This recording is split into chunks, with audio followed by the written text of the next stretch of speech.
I did prepare a review of last year, which I'd like to go over, but first I want to just editorialize a little bit. We are supposed to be a third Monday of every month regular meeting. However, since we record and post, there are limitations on space availability. Since we're a completely volunteer organization, we want to keep them as evening meetings so that people will be able to come after work.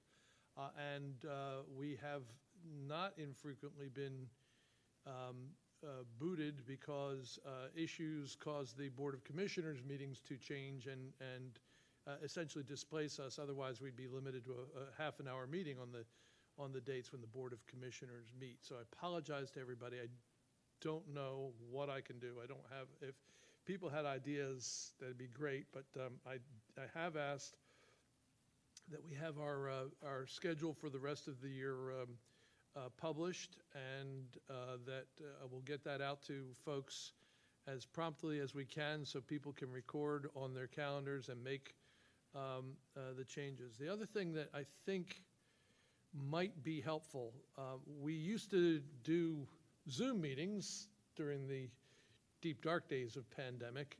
We haven't gone to Zoom, but since we have a really robust board of people who are busy and influential in their field, it is not uncommon for some of our folks to be out of town on business at the time, and we have not been able to arrange hybrid meetings where people could join remotely by Zoom, despite the fact that we're having an in-person. And I'll talk to Kevin and see what if that would be possible, so that those folks who might get caught up and be required to be out of town for a meeting might be able to attend by Zoom. That's the only thing I can think of to do to boost our attendance. And once again, we do not have a quorum, but we three of the five people that are missing got caught up because of the change of the date and are out of town, and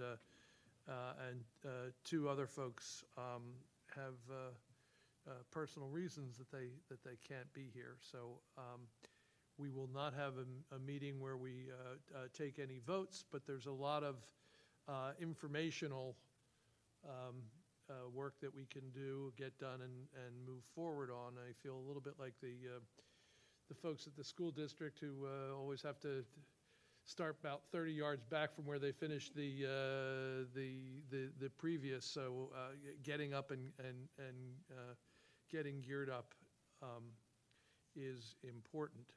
And then since we're on organizational issues, has been brought to my attention by Kevin that two of our highly valued colleagues are coming to the end of their second terms, and that's what the regulations are. Once you complete 2 terms, you have to cycle off, and that would be Kathy and Joan. So I don't know if there are exceptions made.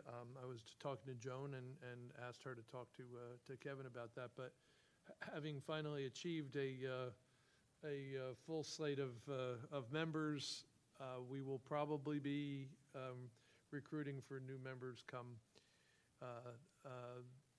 the beginning of next year, and therefore should start thinking about that as we move through the last months of this calendar year. So that's call to order, pledge, organizational issues, and I can also quickly deal with the Radnor inspections report. Inspections are no longer a function of the township, and therefore the inspections report is no longer a function of township officers. It is now countywide.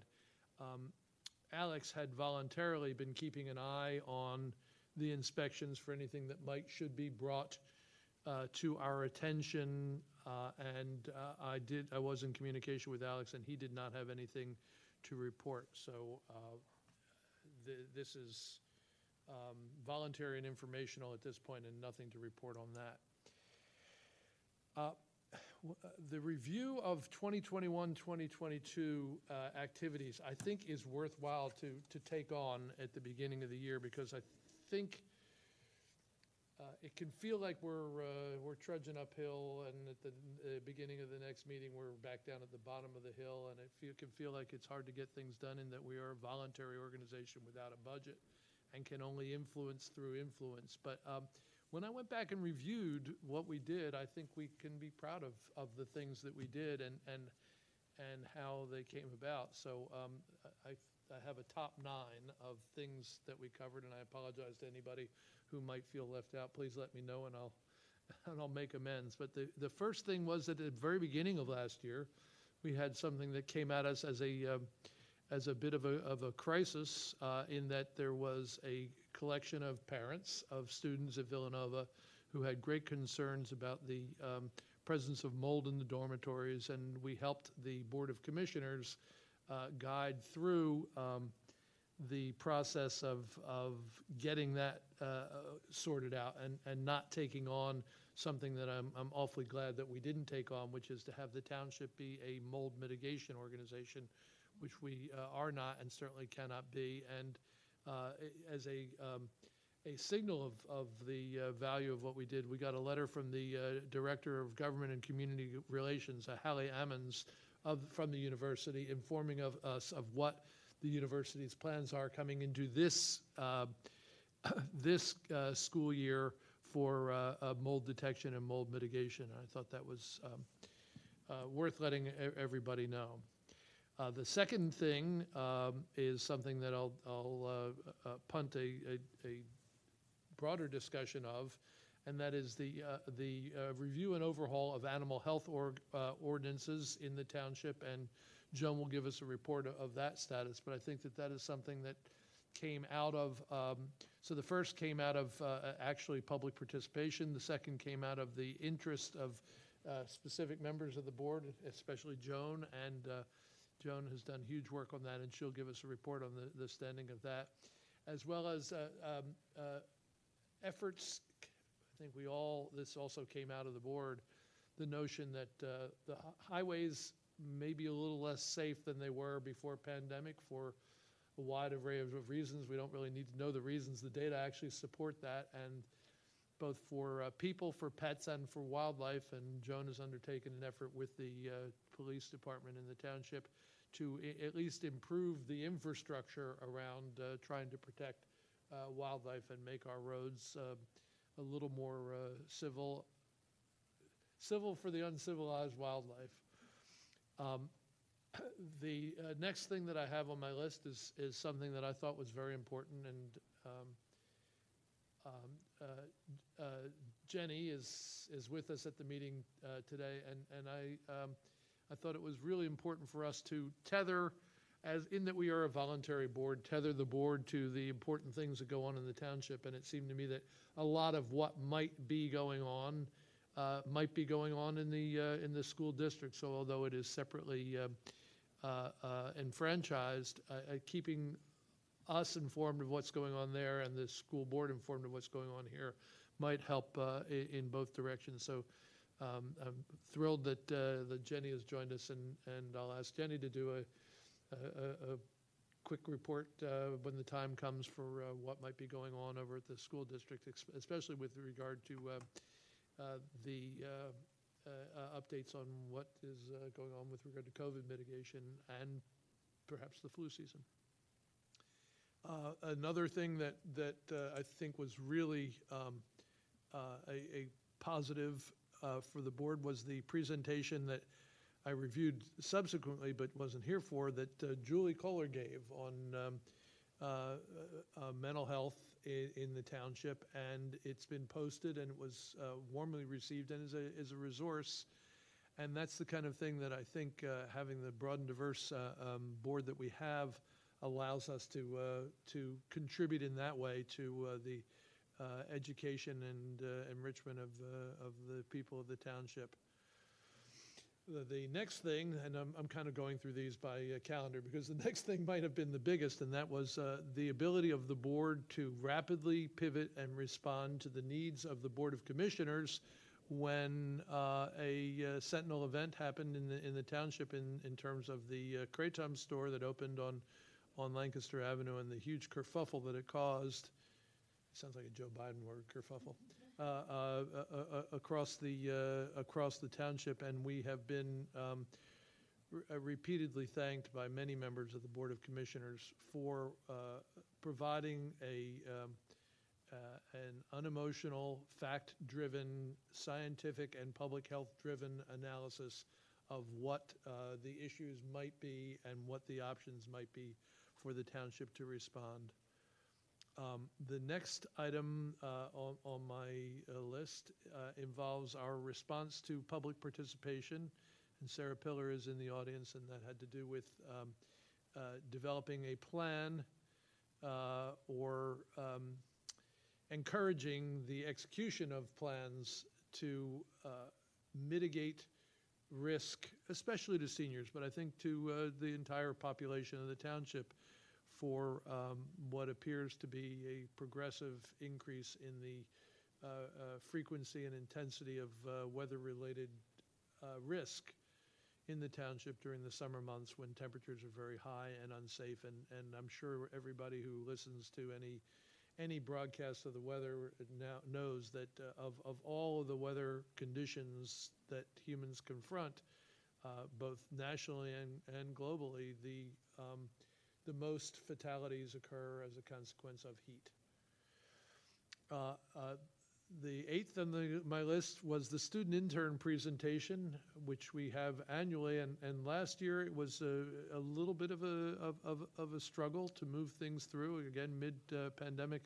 But at the end, our student interns gave a really rich and rewarding presentation on headphone safety, which has ongoing, didn't really tumble to the notion that everybody doing their meetings on Zoom might actually have a health consequence, but it might, and it was an excellent presentation. And then the last on my list is Bob Desidu's initiation, still pending, of a dental health initiative for the township. So although it can feel like we kind of slog through and it feels hard to get things done when you summarize, I think we got a lot done last year, and I look forward to doing more.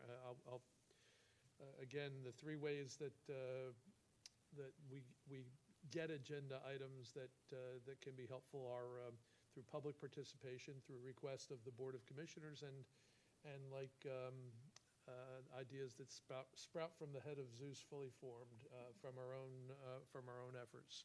So thank you to everybody. With that, I'm doing an awful lot of talking today. I hate this, but I think we'll keep moving. Old business. We have some follow-ups. The oral care van, Bob would have joined us if we were Monday, could not join us since we're Tuesday. And his update is they have a program going on at Jefferson sometime in the very near future, which he is going to use as a troubleshooting for hopefully sometime this fall. And we've already had the discussions of the wheres and whens to get broadest reach. And once he has seen what it actually looks like in the offing, he will report back to us at our next meeting about how we can proceed on that. I've already given the follow-up on the public participation, which we will save as always for the end of the meeting, so I don't think we need any more on that. Let me turn it over to Joan so I can stop talking for a minute and give us an update on animal health ordinances.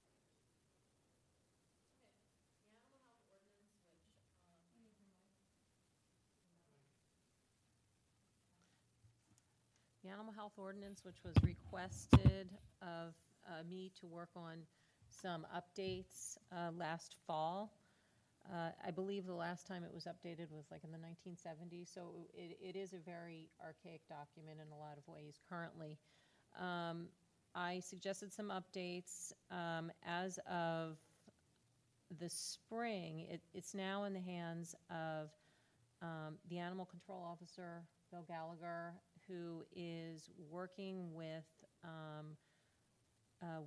the police department as well as the township solicitor. That will be the next step, to refine language, and then it's going to go to the Board of Commissioners for approval. Where exactly it is along this chain, I'm uncertain, but I'm in the process of getting information on that. And the wildlife signage, talk about that next? Sure. Okay. So because of all the wildlife we have in this area, we live in an area that's very rich in wildlife and rich in development, human traffic. Not human trafficking, human traffic, cars on the road. So as a result, we have a lot of dead animals being killed and a lot of dead animals on the road.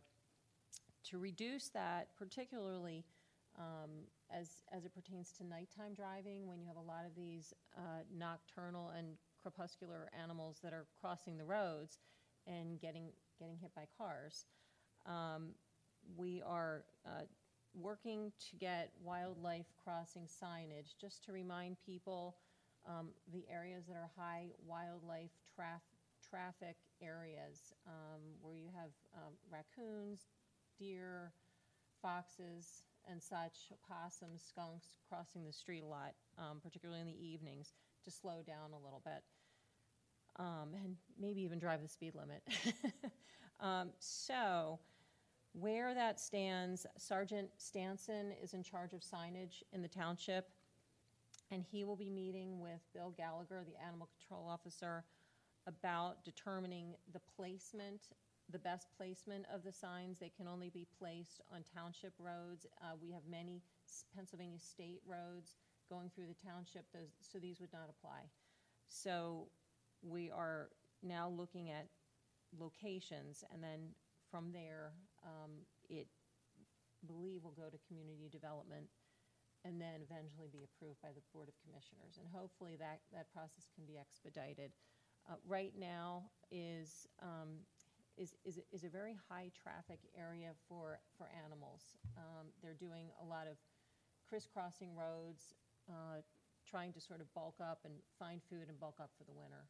So you'll see a lot of roadkill in the next few months. Thank you very much, Joan. Thanks for your ongoing efforts there. The next item is one for me, and that's the ongoing relationship with the county. I shouldn't have noted it as Board of Health. It's actually called Department of Health. And although I've had a little bit of trouble kind of syncing with Marie for bringing somebody in from Health, I think at some point this year we might push even to have Monica Taylor come back and talk to us. And I think that it's a two-way thing. I think hearing what the county is doing, they're less than a year old now, and they have done a lot of things, including providing substantial support for cooling centers and support of seniors in the heat wave that we saw. I wonder if we can get a better understanding of how we can take advantage of what is offered by the county, but also of how a resource-robust township like ours might be able to help the county in their efforts. Things that we are no longer doing that the county is doing is spraying for mosquito-borne diseases, institutional inspections for health certification. Cooling centers are three of the things off the top of my head that are now fully with the county and no longer with the township. But I'm going to keep working to try and bring to get a pretty robust presentation from the county. And then the last item on old business, I guess this would be ongoing business, and that's fall vaccines and COVID. And these are editorial comments on my part, and anybody else is welcome to weigh in. First, it is vaccine season, and let me encourage people to get vaccines. Second, although the formal declarations from the competent authorities are that it's perfectly okay to get your flu and your bivalent booster at the same time, my own personal opinion is it may not be a great idea, especially if you're somebody who is inclined to have a strong reaction, and there are a lot of people who are experts in the field who agree with my take.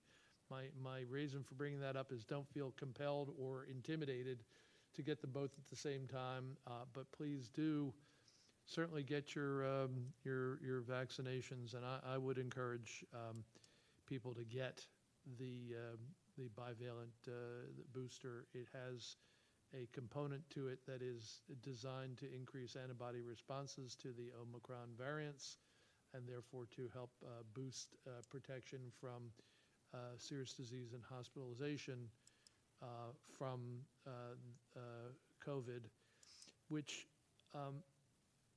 if you walk the streets and look around in this country, mitigation is done, and for the largest proportion of the population, this is an endemicized virus, but we should remind ourselves that there are a couple of things going on that's not the case for, and for elderly populations, there are still risks, and the incidence, although the case fatality rate is very hard to calculate for COVID at this point, the case fatality rates are probably in the same range as a flu.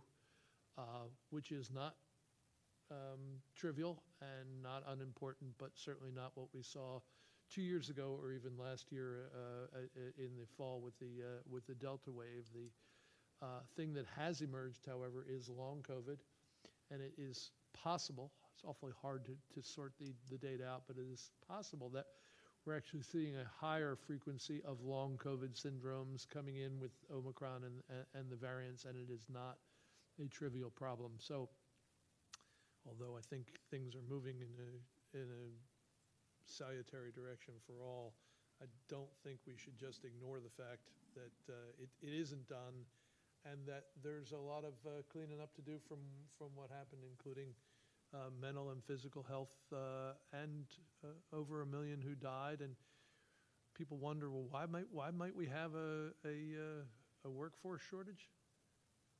If for any other reason 1 million people died in that period of time, we wouldn't have rushed to put it behind us the way we've rushed to put this behind us, and so we're still seeing impact of that. So I'm done there. If anybody else wants to speak up on COVID, please. Nobody taking the opportunity. I'm going to turn the microphone over to Lisa for an update on the student intern. So it's pretty early in the school year. The first day of school was actually 2 weeks ago. But we were able to get out a request for students to apply for the student intern program. We had 10 applications, 5 seniors, 5 juniors. And Alex, I recused myself from selecting since some of the candidates are friends of my daughter's. Alex had reviewed the applications, and David reviewed them. I took a look at them as well. And we have decided on our 2 candidates. I have formulated the email but have not yet sent it out. I kind of didn't want them to get it a day or 2 before this meeting, making them think that they had to try to get to this meeting. So I thought it'd be better to, do it after this meeting and then inform them of the meeting in October.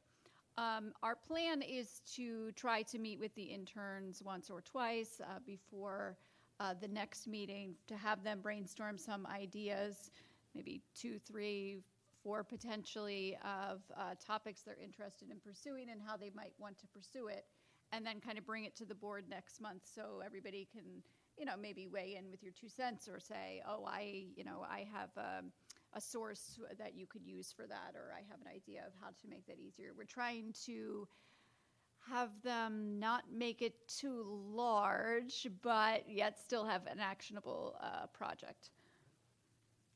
Smart goal principles, and thanks to Alex and Lisa on that. I actually think we're about a month ahead of where we have been the previous years, and I think that's a good thing. It decompresses the entire project, and I'm astonished at the quality of and diversity of the students who apply. And again, let me thank both Alex and Lisa for the work that they put in, and it has been a very rewarding, over the years, very rewarding thing at the end of the year when we get the presentations by the interns.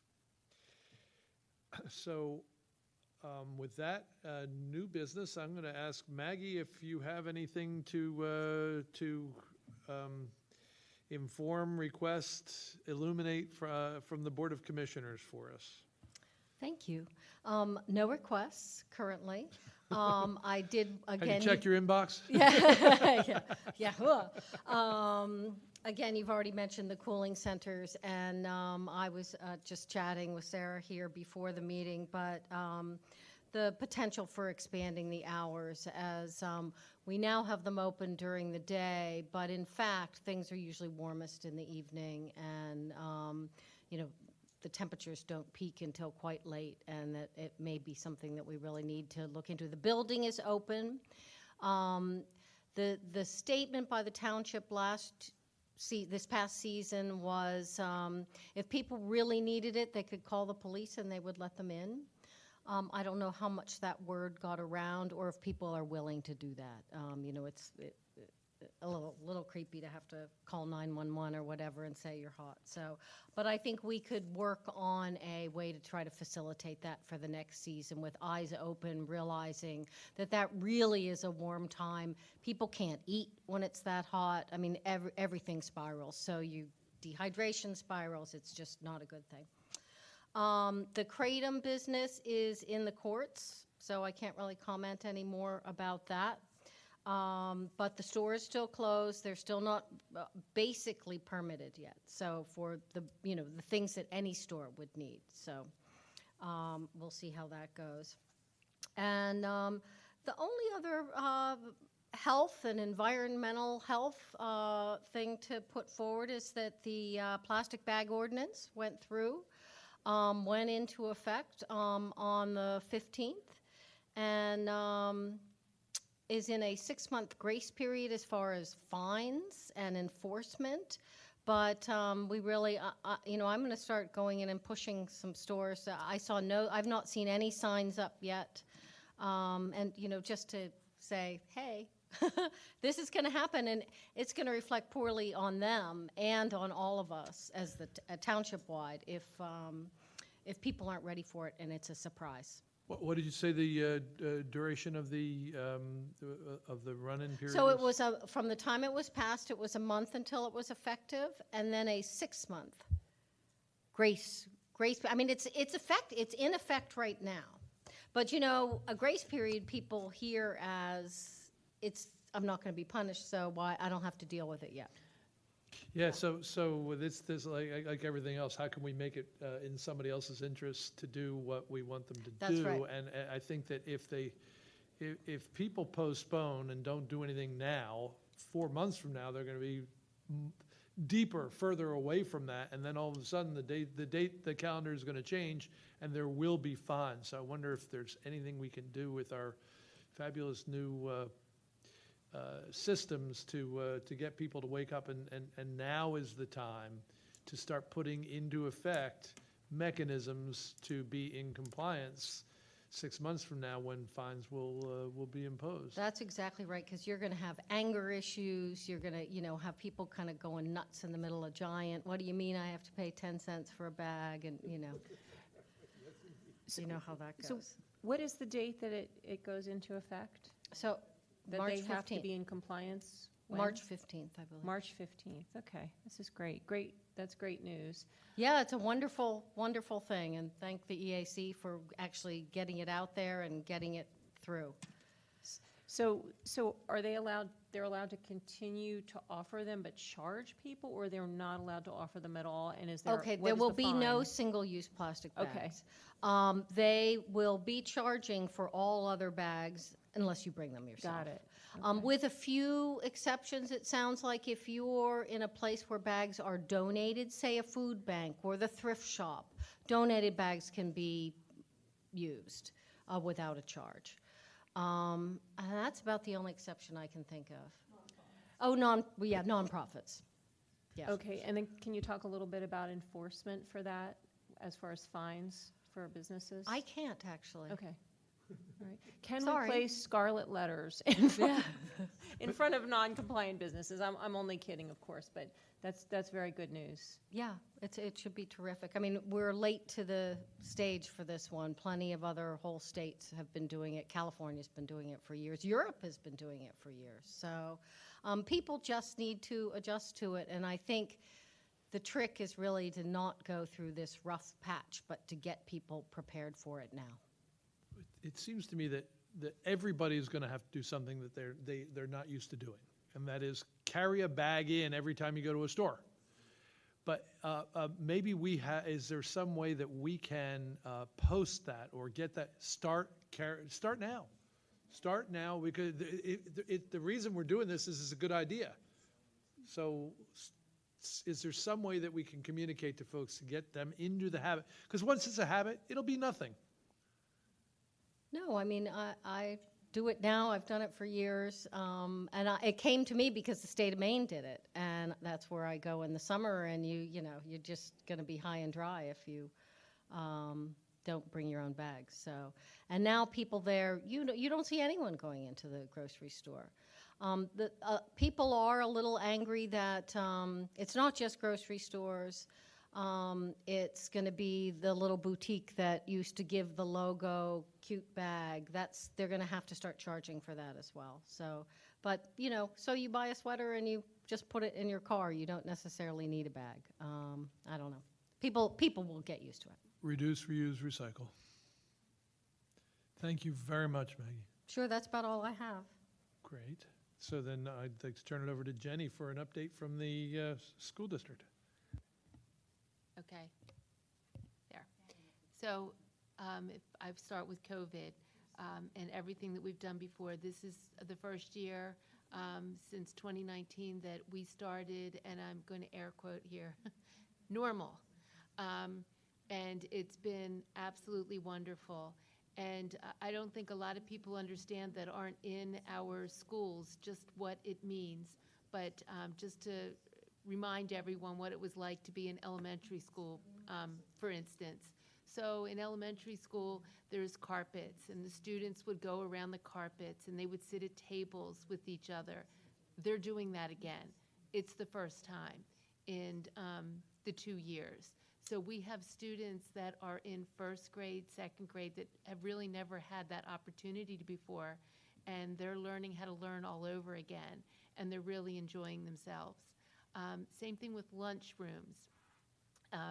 So just to, put it out there, lunch rooms can be, great places for people, and they can be very great places for kids. Kids have a great time at lunch, and our lunch rooms were very, very different for quite a few years. Students were sitting in rows, not facing each other, but facing the same way so that they weren't kind of breathing on each other, because obviously that's when their masks had to be off. So that has gone away. Our students are starting to see a little bit more of that norm. And in so doing, we did look at our health and safety plan, which we are mandated to have because of all the fundings and so forth that we get. It was just recently updated. It is 11 pages. It is on our website, but it basically shows the normalness that we're trying to get ourselves back to. We still have people that are wearing masks, and we support that fully. There are multiple reasons why someone would have a mask on. They may have been near an exposure, they may have medical concerns, or it just might make them feel more comfortable. And so the norm is, there really is no norm. Everyone is doing what they need to do that makes them feel comfortable in the society that we're in right now. So pretty much that is where we are, and I can only tell you from and I'm just going to switch gears here a little bit, from a mental health background and just all of the things that we need to do. It is we're going in a really good direction, and we feel really good about this. I know we're right now in day 11, but I have to tell you, we did the same thing during our ESY, extended school year program and our summer school programs. And we do have a summer school program that we hold at Wayne Elementary, and through all the different programming that's there. Some of it's for special ed students. It's a literacy camp. It's a English language camp. We can have as many as 400 students at a time and staff in that building, so it's almost to fall capacity. And we had little to no problems all summer. So, and again, like I said, I know we're only 11 days in. I think today was the 11th day, not that I'm counting.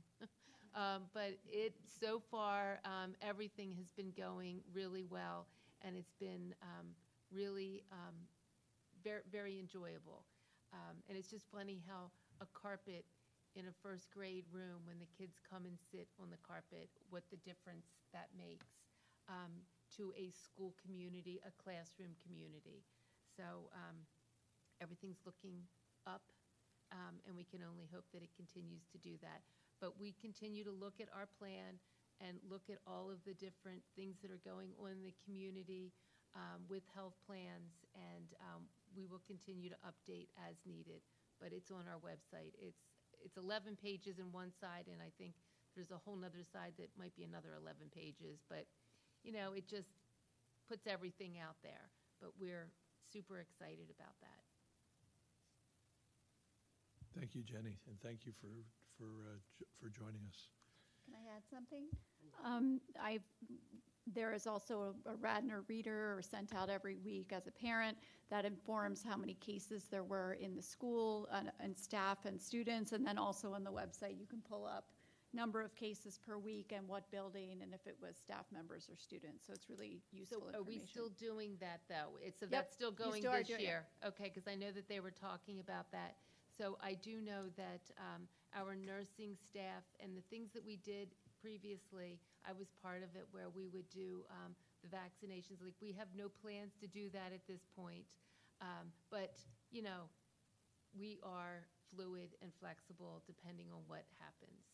So, What kind of caseloads are we seeing? Last week there were 26 cases.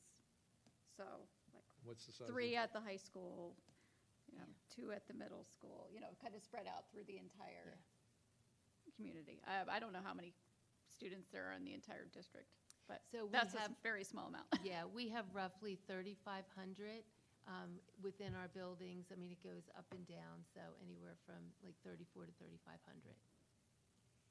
Yeah, so Thank it's definitely going in the right direction. And I really do think that we're still being very vigilant with all of the cleaning procedures and all of the things that we always were.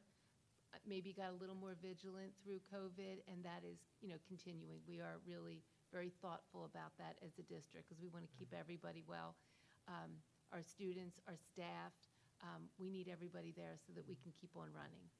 Yeah, prevention of fomite transmission will absolutely benefit the health of the school district. So just an increase in hygiene is a good idea. And just a reminder that wearing a mask is an act of kindness to your fellow citizens, and that over 80% of the protection that can occur when everybody is masked is attributed to the person who is likely to spread wearing the mask, not the person who's likely to get it wearing the mask. So again, it's something that we do for our friends, colleagues, family, community. Is there any other new business? All right, with that, public participation.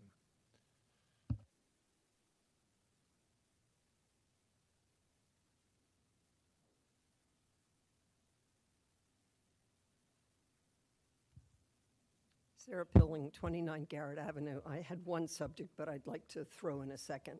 I had occasion this summer to file a concern with the Delaware County Health Department. It was about a new fitness facility in their pool. And so first I tried to give some positive but constructive feedback to the facility, but they didn't want to listen. So I called up Delaware County, and I ended up talking to a Samantha Cooper, who is our health inspector for Radnor Township. Very easy to talk to, asked excellent questions.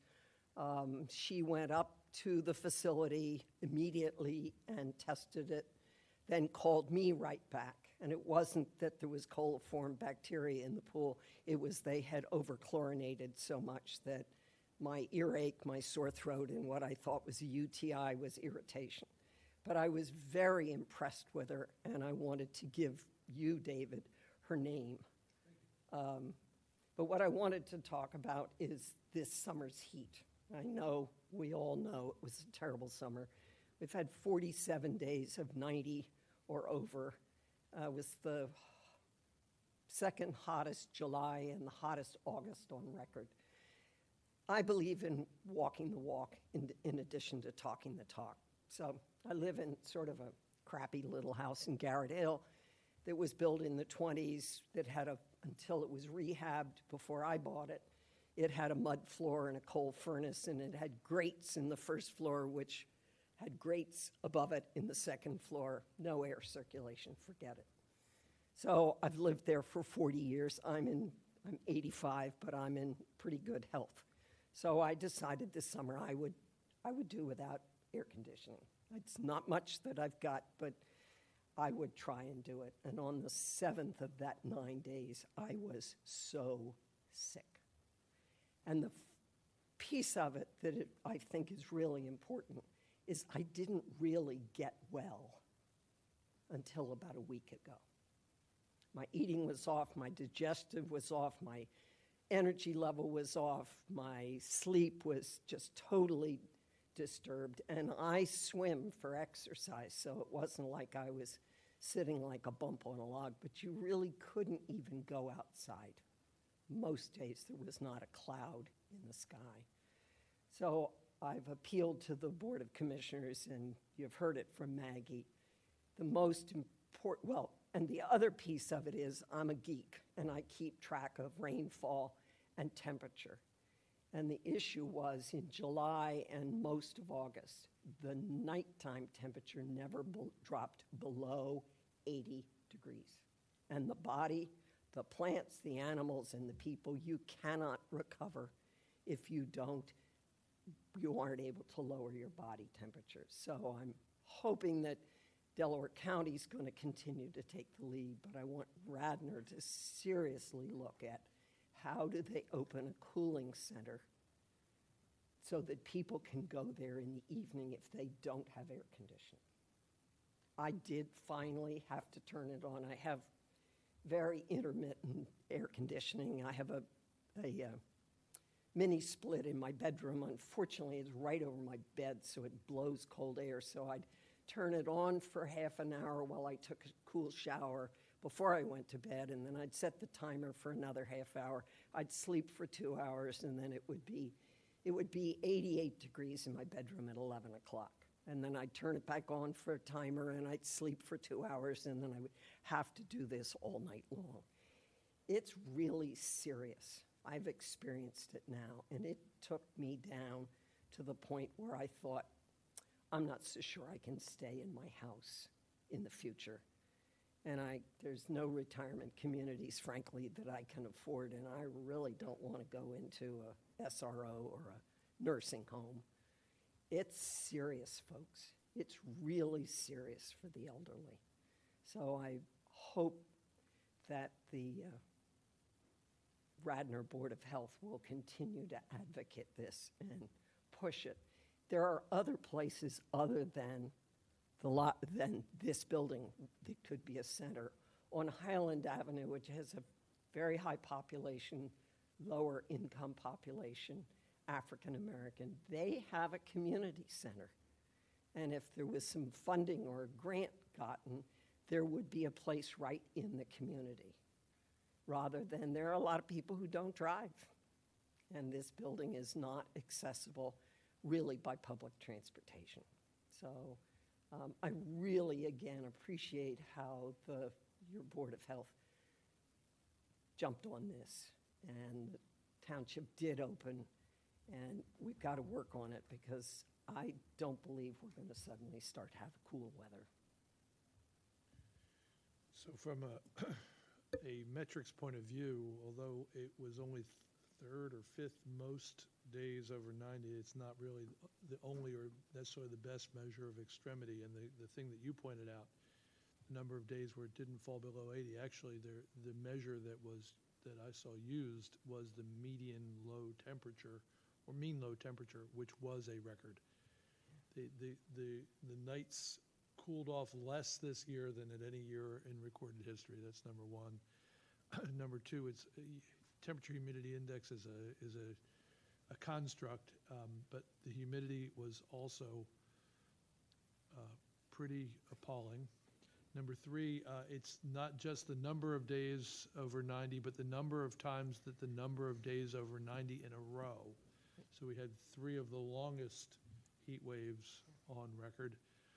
Number 4 is we are in a drought.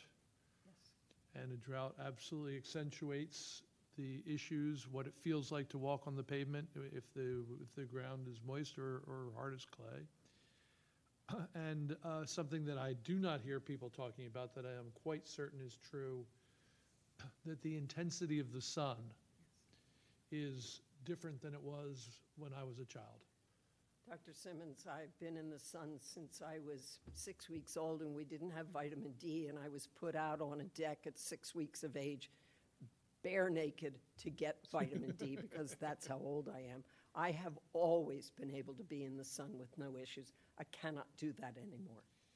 No, I think that there's no doubt that there's been some deterioration of the ozone layer, and it's not surprising, but I have very fair skin. I've already had Mohs surgery twice on my face. I don't want it again, but you just cannot be in the sun in the middle of the day. That's right. Yeah. Well, thank you for listening. And it's not going to get better. Thank you, sir. So, if there are no other issues or items, I'll ask for a motion to adjourn. Is there a motion to adjourn? I'll motion to adjourn. Second? I'll motion to adjourn. Oh, I like this part. Adjourn. Thank you, everybody. Do you want me to do a presentation on